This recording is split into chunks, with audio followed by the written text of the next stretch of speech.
Qantas dispute will now go to arbitration after the airline and the union failed to reach agreement during 21 days of negotiation. For more, we're joined by today legal expert Sam Macedone. Sam, good morning to you. Morning, Karl. It seemed like Qantas was happier going this way. Why was that?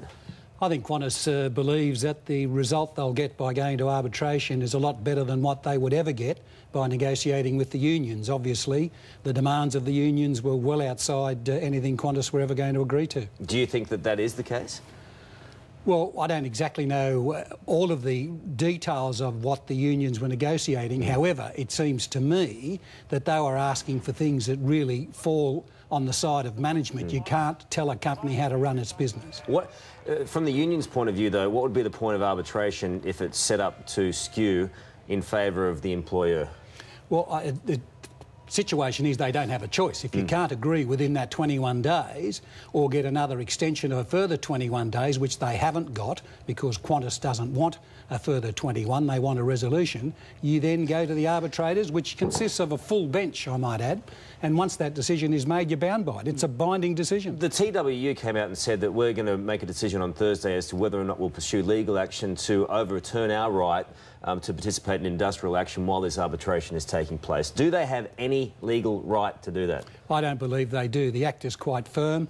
The industrial action has been terminated legally by virtue of the Act, and they are now bound by what follows, and that is they go to arbitration. They make a decision, and that's binding on all of them.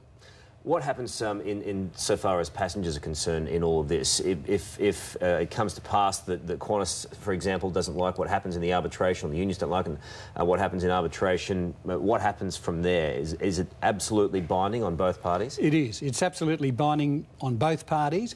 The determination that's made does have an expiry date. The Fair Work must give some indication of how long their determination is good for.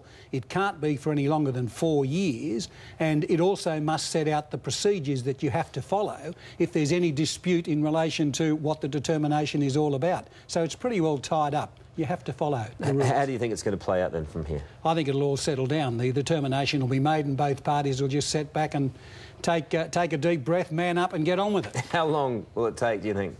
I would hope that it doesn't take that long at all. I think the decision might be 3 or 4 months off before it's made, but once that's done, I think everyone will settle down and hopefully get into 2012 with a positive attitude. Let's hope so, Sam. Thank you very much for that. Appreciate it. Lisa.